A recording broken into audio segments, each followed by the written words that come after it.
Bismillahirrahmanirrahim. Assalamualaikum warahmatullahi wabarakatuh.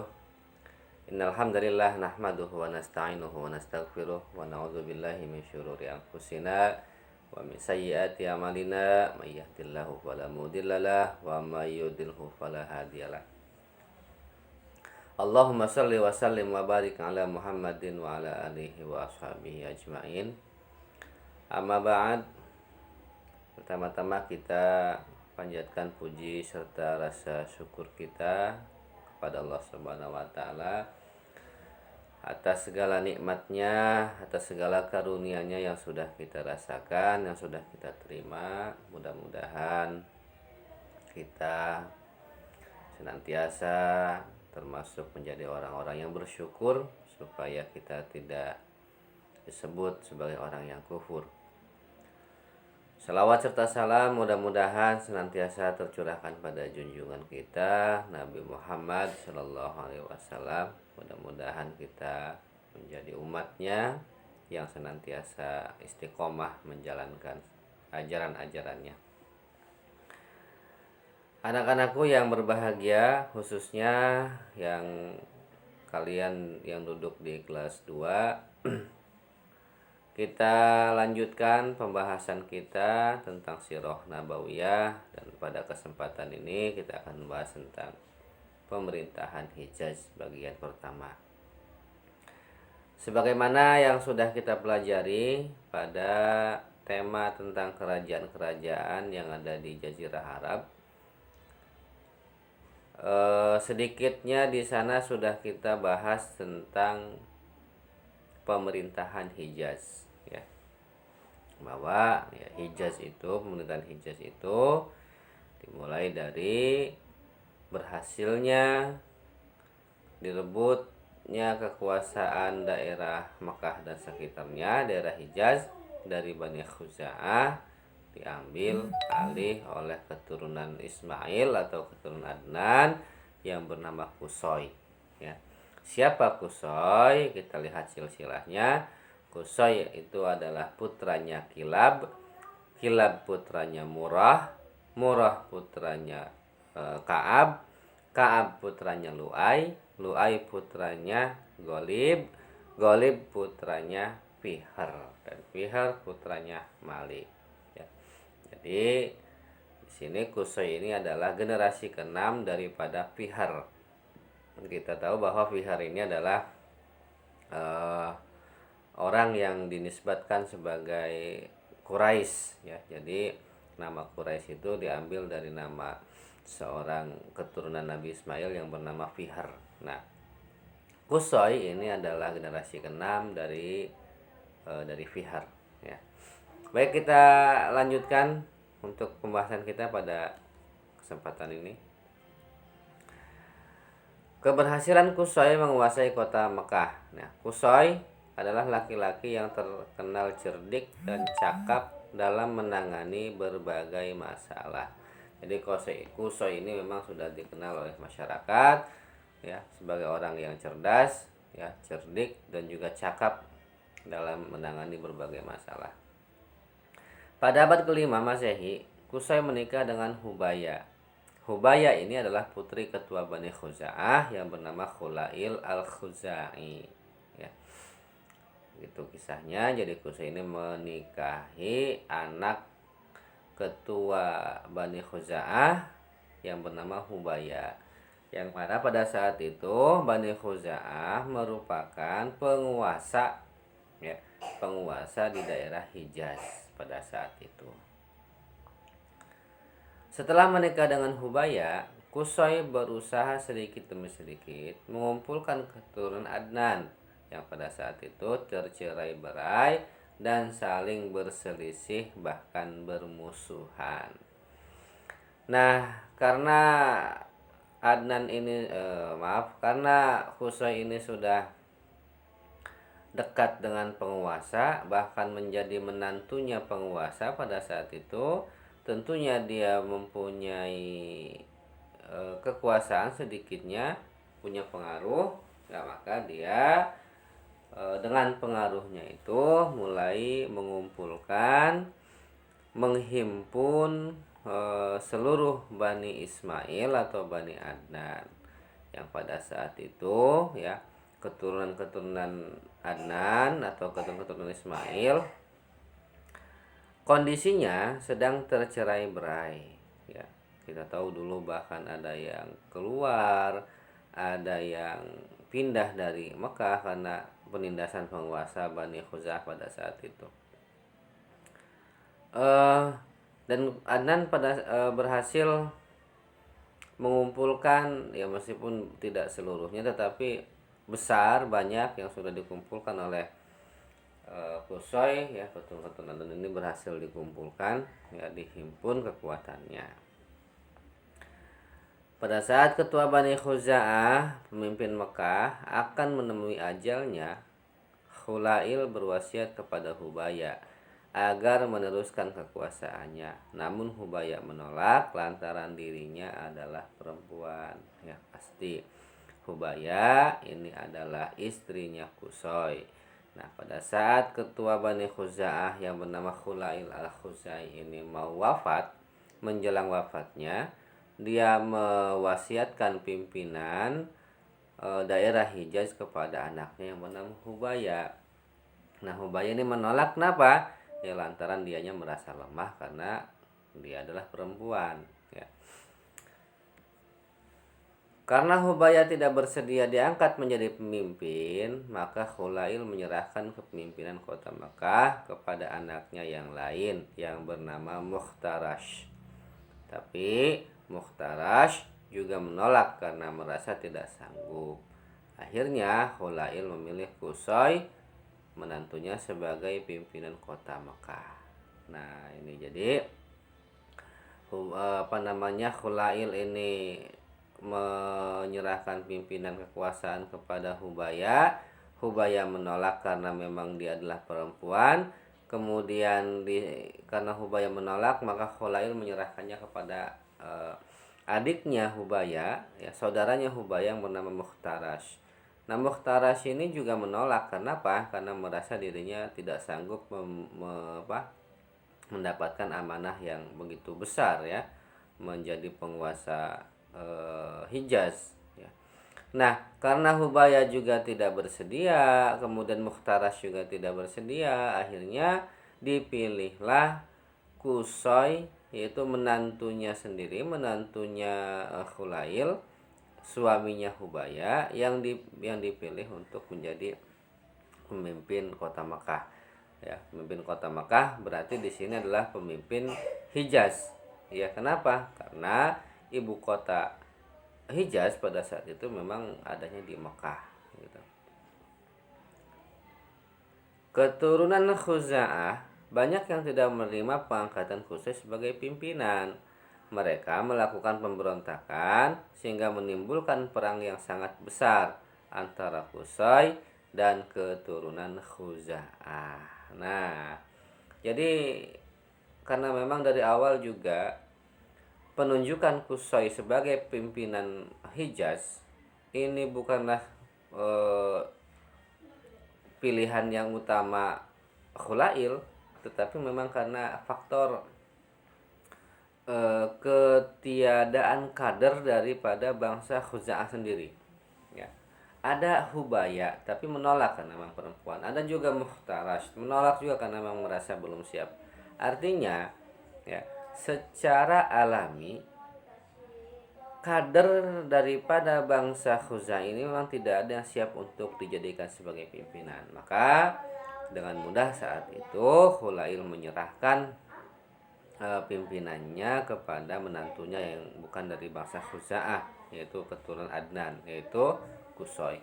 Nah, permasalahannya adalah orang-orang bangsa Khuza'ah yang ada di Mekah pada saat itu, mereka menolak ya, tidak menerima diangkatnya Qusay sebagai pimpinan. Kenapa? Karena Qusay bukan dari golongan Bani Khuza'ah ya.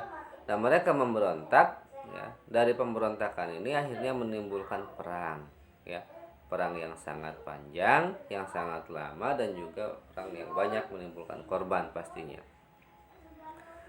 Qusay mendapatkan bantuan dari seluruh keturunan Adnan sehingga tidak bisa dikalahkan oleh Bani Khuza'ah. Nah, inilah ya kita tahu bahwa Bani Adnan atau Bani Ismail itu adalah keturunan pertama bangsa Quraisy.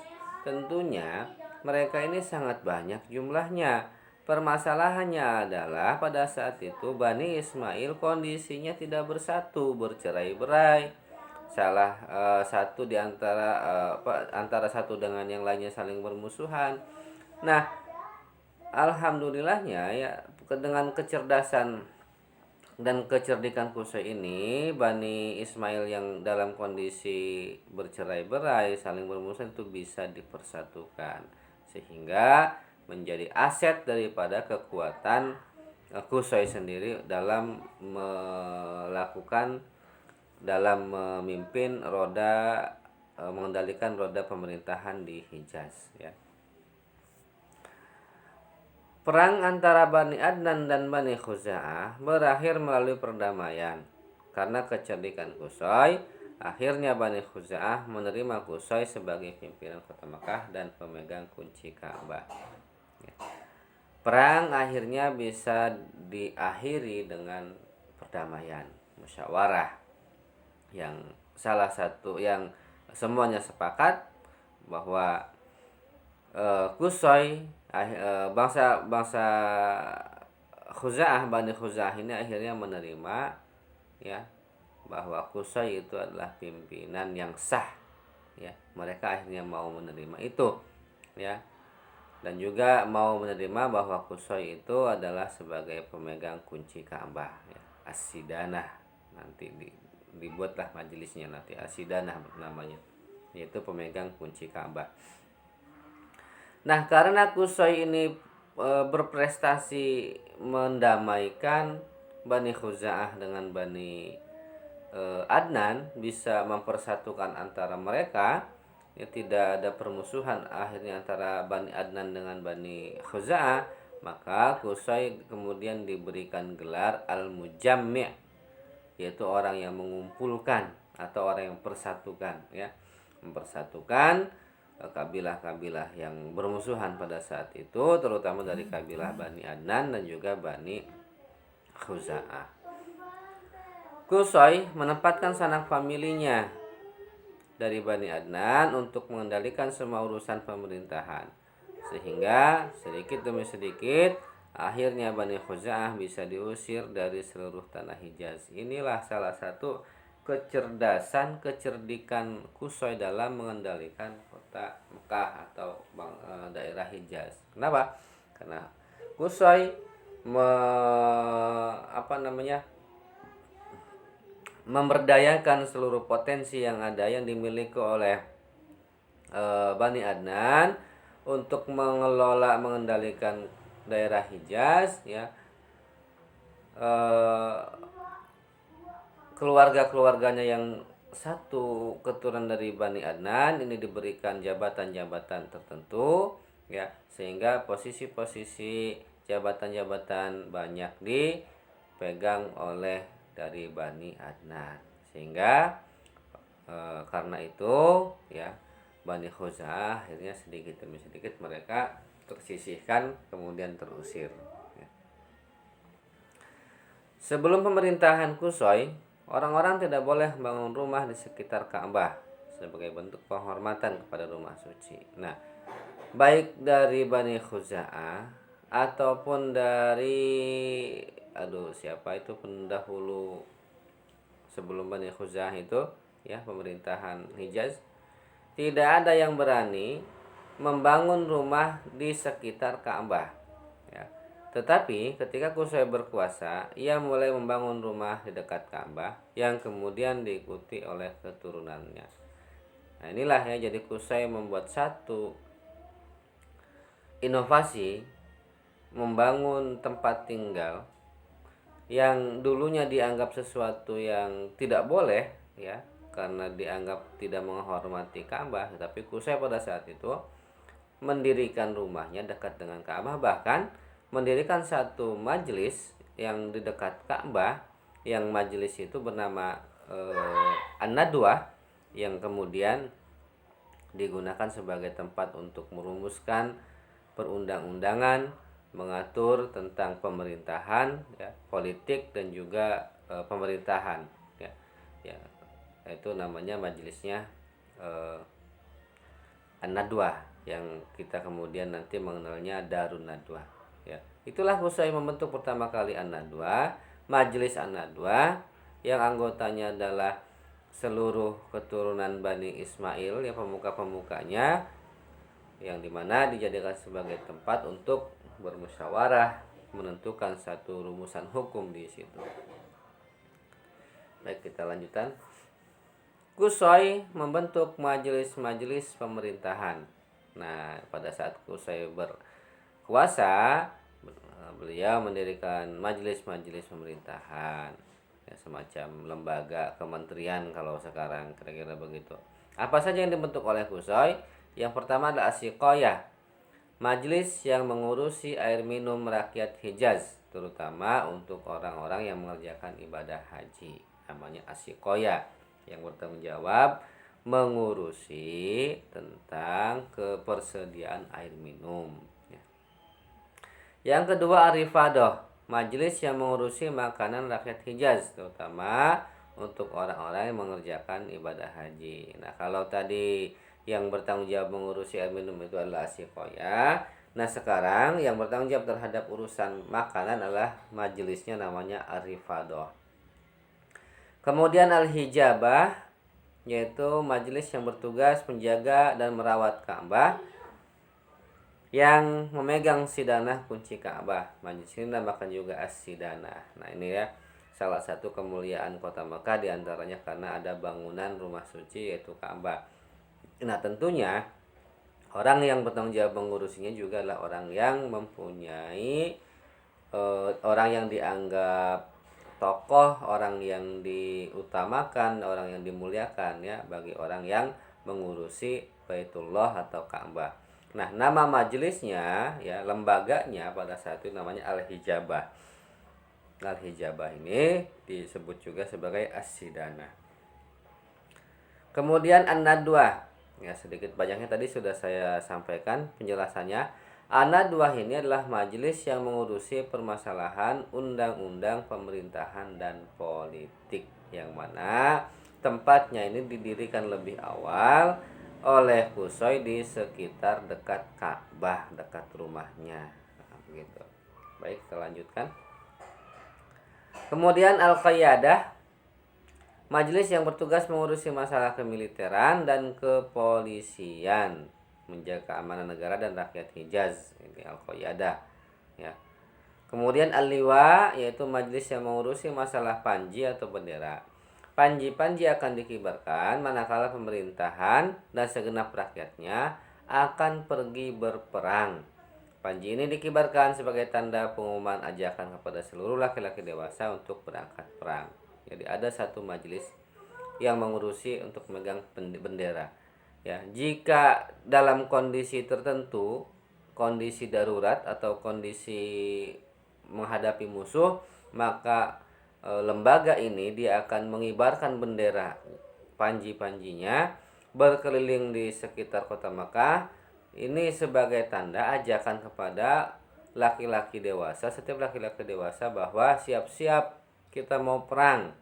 Nah, gitu, dengan jadi memberikan informasinya melalui pengibaran bendera yang dibawa keliling ke pelosok Hijaz, ya. Menjelang wafatnya, Qusay menyerahkan pucuk pimpinan pemerintahan kepada anak yang bernama Abdul Manaf. Nah, akhirnya Qusay ini menjelang wafatnya kemudian menyerahkan pimpinannya itu kepada anaknya yang bernama Abdul Manaf. Qusay mempunyai beberapa orang putra, diantaranya adalah Abdul Dar, anak paling tertua, Abdul Manaf dan Abdul Uzza. Nah, sebetulnya anaknya Qusay yang paling tua itu bukan Abdul Manaf, ya, tetapi oleh Qusay, yaitu Abdul Dar.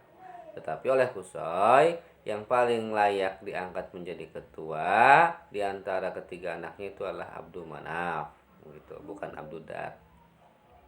Abdul Manaf melibatkan saudara-saudaranya dalam mengendalikan pemerintahan. Tentunya Meskipun Abdul Manaf ini bukan anak yang paling tua, tetapi dia tidak sombong ya kepada kakaknya terutama. Meskipun begitu, meskipun bukan anak pertama, tapi beliau Abdul Manaf ini berbagi ya, menempatkan posisi-posisi tertentu kepada kakaknya, kepada adiknya sebagai salah satu pengendali pemerintahan yang ada di Hijaz ya, atau di Mekah. Abdul Manaf memiliki beberapa orang anak, diantaranya Hashim, Abdul Syamsin, Muthalib, dan Naufal. Menjelang wafatnya, Abdul Manaf menyerahkan pimpinan pemerintahan kepada Hashim. Jadi Hashim yang dipilih oleh Abdul Manaf sebagai penerusnya, sebagai ketua pimpinan di Hijaz. Selain sebagai pimpinan tertinggi, Hashim juga menjabat sebagai pemegang kunci Ka'bah. Ya, jadi kunci Ka'bah tadi disebutkan sebagai As-Sidanah. Ya, kenapa? Karena memang simbol daripada Makkah itu adalah Ka'bah. Tentunya penguasa yang menguasai Makkah itu adalah orang yang menguasai Ka'bah. Maka Majlis As-Sidanah itu dikuasai oleh pimpinan tertinggi.